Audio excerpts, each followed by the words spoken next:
ಸ್ನೇಹಿತರೆ ನಮಸ್ಕಾರ. ನಾನು ರವೀಂದ್ರ ಜೋಶಿ. ಇಲ್ಲಿ 3 ವಿಡಿಯೋಗಳನ್ನು ತೋರಿಸ್ತಾ ಇದ್ದೇನೆ. ಈ 3 ವಿಡಿಯೋಗಳನ್ನು ನೋಡಿದ ಮೇಲೆ ನಿಮ್ಮ ಮನಸ್ಸಿನಲ್ಲಿ ಮೂಡುವಂಥ ಭಾವ ಯಾವುದು? ಮೊದಲೇ ವಿಡಿಯೋ ಇದು ಸ್ವತಃ ಕಾಶಿಯಲ್ಲಿ ವಿಶ್ವನಾಥನ ಸನ್ನಿಧಿಯ ಎದುರುಗಡೆ ಇರುವಂಥ ರಸ್ತೆಯಲ್ಲಿ ತೆಗೆದಂಥ ವಿಡಿಯೋ ಇದು.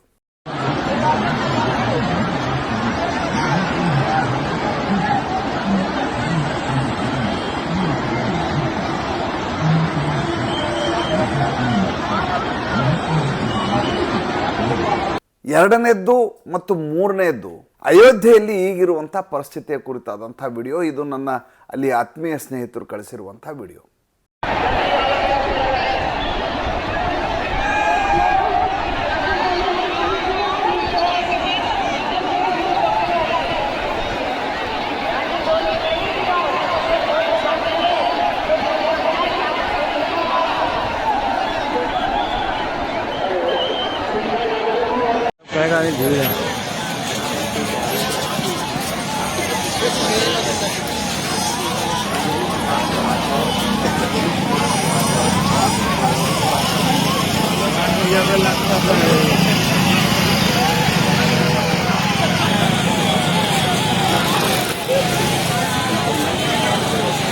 ಗೊಧೋಲಿಯಾ ಸರ್ಕಲ್ ಅಂತ ಏನಿದೆ ಕಾಶಿಯಲ್ಲಿ, ವಾರಣಾಸಿಯಲ್ಲಿ ಅತ್ಯಂತ ಪ್ರತಿಷ್ಠಿತವಾದ ಸರ್ಕಲ್ಲು, ಜನನಿಬಿಡವಾದ ಸರ್ಕಲ್ಲು.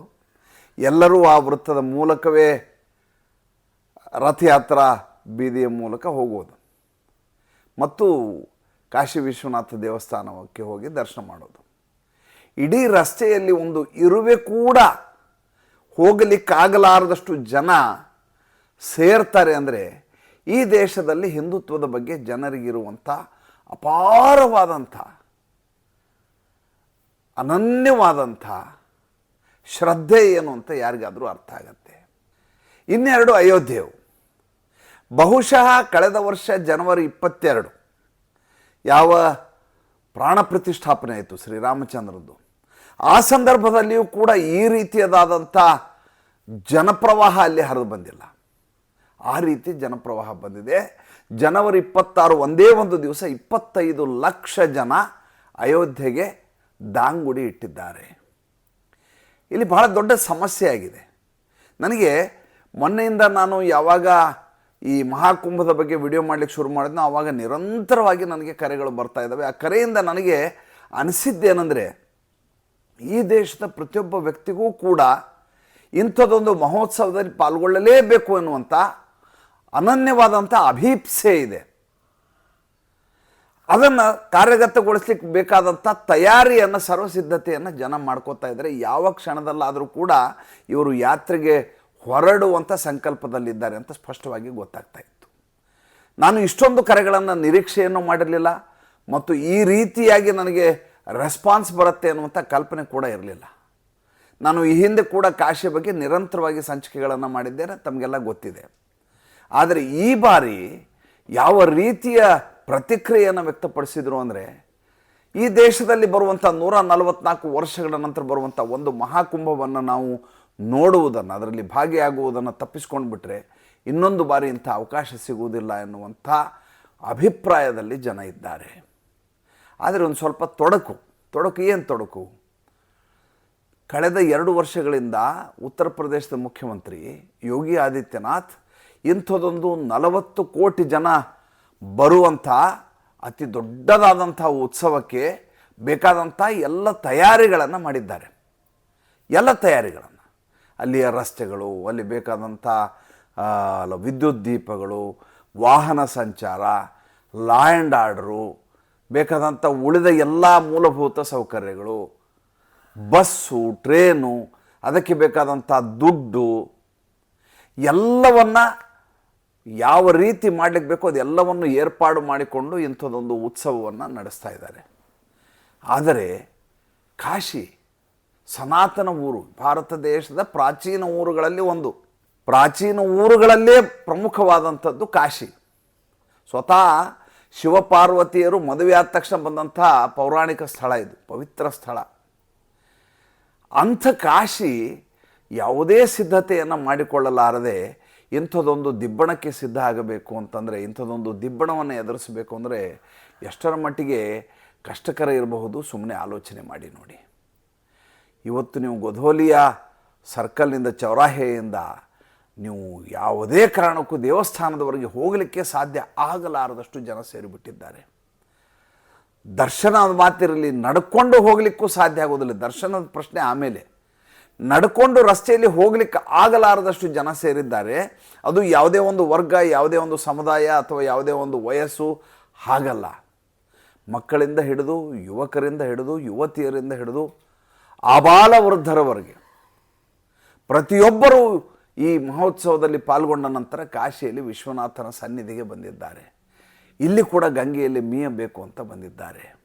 ನನಗೆ ಅಚ್ಚರಿ ಆಗೋದೇನೆಂದರೆ, ಜನರ ಹತ್ತಿರ ಸಮಯ ಮತ್ತು ಹಣ ಎರಡೂ ಇದೆ ಅನ್ನೋದು 100ಕ್ಕೆ 100ರಷ್ಟು ದಿಟ್ಟ ಅಂತ ಈ ಸಂದರ್ಭದಲ್ಲಿ ನನಗೆ ಅನಿಸಿರೋದು. ಎರಡನೇದ್ದು, ಇಲ್ಲದೆ ಹೋದರೂ ಇದನ್ನು ಹೊಂದಿಸಿಕೊಳ್ಳುವಂಥ, ಯಾತ್ರೆ ಮಾಡುವಂಥ ಮನಸ್ಥಿತಿಯಲ್ಲಿ ಈ ದೇಶದ ಜನರಿದ್ದಾರೆ ಅನ್ನೋದು. ಮೂರನೇದು, ಹಿಂದೂ ಧರ್ಮಕ್ಕೆ ಅಂಥದ್ದೊಂದು ದೊಡ್ಡ ಕಂಟಕವನ್ನು ಎದುರಿಸುವಂಥ ತಾಕತ್ತು ಯಾವತ್ತಿದ್ರೂ ಇದ್ದೇ ಇದೆ ಅನ್ನೋದು. ಹಿಂದೂಗಳು ಯಾವತ್ತೂ ತನ್ನ ಧರ್ಮದ ಬಗ್ಗೆ ಕಳಕಳಿಯನ್ನು ಇಟ್ಕೊಂಡಿಲ್ಲ. ಅವ್ರಿಗೆ ಯಾವುದೇ ರೀತಿಯ ಸ್ವಾಭಿಮಾನ ಇಲ್ಲ. ಯಾರು ಏನು ಬೈದರೂ ಬೈಸ್ಕೋತಾರೆ. ಮುಸಲ್ಮಾನರಿಗೆ ಬೈದರವರು ಹಿಂದಕ್ಕಿದ್ದ ಹಾಗೆ ಪ್ರತಿಕ್ರಿಯಿಸಿಬಿಡ್ತಾರೆ, ಇದ್ದಕ್ಕಿದ್ದ ಹಾಗೆ ಬೀದಿಗಿಳಿದು ಬಿಡ್ತಾರೆ. ಹಿಂದೂಗಳು ಮಾತ್ರ ಮನೆಯಲ್ಲಿ ಮಲಗಿರ್ತಾರೆ. ಹಿಂದೂ ಧರ್ಮದ ಬಗ್ಗೆ ಇವ್ರಿಗೆ ಯಾರಿಗೂ ಕಳಕಳಿ ಇಲ್ಲ. ಈ ರೀತಿಯಾಗಿ ಎಲ್ಲ ನಾವು ಮಾತುಗಳನ್ನ ಆಡ್ತಾ ಇದ್ವಲ್ಲ, ಅದು ನಿಜಾನ ಸುಳ್ಳ? ನಿಜಕ್ಕೂ ಆ ರೀತಿ ಹಿಂದೂಗಳಿದಾರ? ಸಂದರ್ಭ ಬಂದರೆ ಬೀದಿಗೆ ಇಳಿಯಬಲ್ಲರ? ಹಿಂದೂ ಧರ್ಮದ ವಿಶೇಷತೆ ಏನು ಗೊತ್ತಾ? ಹಿಂದೂ ಧರ್ಮ ಎಂದರೂ ಧರ್ಮ ದುರಂಧರರು ಇವರು. ಯಾವುದೇ ಒಂದು ಸಂಕಷ್ಟ ಬಂದ ಸಂದರ್ಭದಲ್ಲಿ ನ್ಯಾಯೋಚಿತವಾಗಿ ಅದನ್ನು ತೀರ್ಮಾನಿಸಿಕೊಳ್ಳಬೇಕು ಅಂತ ತೀರ್ಮಾನ ಮಾಡ್ತಾರೆ ವಿನಃ ಬೀದಿಗಿಳಿದು ಯಾರದೋ ಮನೆ ಮೇಲೆ ಕಲ್ಲನ್ನು ಎಸೆದು ನ್ಯಾಯವನ್ನು ಕೇಳುವಂಥ ಜನ ಅಲ್ಲ. ಇಲ್ಲದೆ ಹೋಗಿದರೆ 355 ವರ್ಷಗಳ ಕಾಲ ನಿರಂತರವಾಗಿ ಕಾನೂನಿನ ಮೊರೆ ಹೋಗಿ ತದನಂತರ ರಾಮ ಮಂದಿರವನ್ನು ಕಟ್ಟಬೇಕಾಗಿರಲಿಲ್ಲ. ಯಾವತ್ತೋ ಕಟ್ಟಿಬಿಡ್ಬಹುದಿತ್ತು. ಆ ರೀತಿ ಒಂದು ಮಸೀದಿಯನ್ನೇ ಕೆಡವಿ ಹಾಕುವಂಥ ಜನ ಮಂದಿರವನ್ನು ಕಟ್ಟೋದು ಯಾವ ದೊಡ್ಡ ವಿಷಯ ಇತ್ತು? ಏನು ಬೇಕಾದರೂ ಮಾಡ್ಬೋದಿತ್ತು. ಆದರೆ ನಾವು ಮಾಡುವ ಕೆಲಸದ ಬಗ್ಗೆ ಅದು ಕಾನೂನು ಸಮ್ಮತವಾಗಿದೆಯಾ? ಈ ದೇಶದ ನೆಲದ ಸಂವಿಧಾನಕ್ಕೆ ಬದ್ಧವಾಗಿದೆಯಾ? ಏಕೆಂದರೆ ದೇವರು ಕೂಡ ವಾಮ ಮಾರ್ಗವನ್ನು ಮೆಚ್ಚಲಾರ. ಆತ ಕೂಡ ನ್ಯಾಯೋಚಿತವಾದಂಥ ಸ್ಥಾನಮಾನವನ್ನು ಕೇಳ್ತಾನೆ ಅಂತ ರಾಮ ಮಂದಿರ ನಮಗೆ ತೋರಿಸ್ಕೊಟ್ಟಿದೆ. ನನಗೆ ಅಚ್ಚರಿಯಾಗಿದ್ದೇನೆಂದರೆ, ಅಯೋಧ್ಯೆಯಲ್ಲಿ ಅಂಥದ್ದೊಂದು ದೊಡ್ಡ ಉತ್ಸವ ಆಯಿತು ಕಳೆದ ವರ್ಷ ಜನವರಿ 22ನೇ ತಾರೀಕು. ಆ ಸಂದರ್ಭದಲ್ಲಿ ಬರಲಾರದ ಜನ ಈ ರೀತಿ ಯಾಕೆ ಬಂದರು?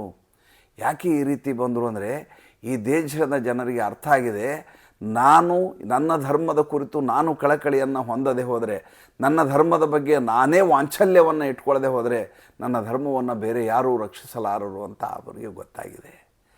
ಕಾಶಿ ಒಂದು ಕಥೆಯನ್ನು ಹೇಳಿ ಇವತ್ತಿನ ಸಂಚಿಕೆಯನ್ನು ಮುಗಿಸ್ತಾ ಇದ್ದೀನಿ. ಕಾಶಿಗೆ ಒಮ್ಮೆ ಸೌದಿ ದೊರೆ ಬರ್ತಾನೆ. ಬಂದ ಸಂದರ್ಭದಲ್ಲಿ ಆಗಿನ ಪ್ರಧಾನಮಂತ್ರಿ ಜವಾಹರ್ಲಾಲ್ ನೆಹರು ಸಂಜೆ 5:15 ಕಾಶಿಯಲ್ಲಿ ಮೆರವಣಿಗೆ. ಪಾಕಿಸ್ತಾನದ ಪ್ರಧಾನಿ ಅದು. ಭಾರತದ ಪ್ರಧಾನಿ ಕಾಶಿಯ ಜಿಲ್ಲಾಧಿಕಾರಿಗೆ ಒಂದು ಪತ್ರವನ್ನು ಕಳಿಸ್ತಾರೆ ಪ್ರಧಾನಮಂತ್ರಿ ಕಾರ್ಯಾಲಯದಿಂದ. ವಿದೇಶಿ ಅತಿಥಿಗಳು ಬರ್ತಾ ಇದ್ದಾರೆ, ದಯವಿಟ್ಟು ಅವರ ಮೆರವಣಿಗೆ ಹೋಗುವ ರಸ್ತೆಯ ಯಾವ ಭಾಗದಲ್ಲಿಯೂ ದೇವಸ್ಥಾನದ ಚಿತ್ರಗಳು ಕಾಣಿಸಬಾರದು, ಅದರ ಮೇಲೆ ಕರ್ಟನ್ ಹಾಕಬೇಕು. ಅವರು ಹೊರಡುವ ಸಮಯದಲ್ಲಿ ಎಲ್ಲಿಯೂ ಕೂಡ ಗಂಟೆ ನಿನಾದ, ಡಮರು, ಯಾವುದೇ ಸದ್ದುಗಳು ಕೇಳಿಸಬಾರದು. ಹಾಗೆ ಕೇಳಿಸುವ ಮೂಲಕ ನಮಗೆ ಮುಜುಗರವನ್ನು ತರಬಾರದು. ಅದೆಲ್ಲವನ್ನು ಆ ಕ್ಷಣದಲ್ಲಿಯೇ ನಿಲ್ಲಿಸಿಬಿಡಬೇಕು ಆ ಸಂದರ್ಭದಲ್ಲಿ ಅಂತ ಆ ಸೌದಿ ದೊರೆ ಹೋಗುವ ಅಷ್ಟೂ ಸಮಯದಲ್ಲಿ ಎಲ್ಲ ದೇವಸ್ಥಾನದ ಮುಂದೆ ಬಟ್ಟೆಗಳನ್ನು ಕಟ್ಟಲಾಗಿರುತ್ತೆ. ಎಲ್ಲಿಯೂ ಒಂದು ಗಂಟೆಯ ನಿನಾದ ಕೇಳಿಸೋದಿಲ್ಲ.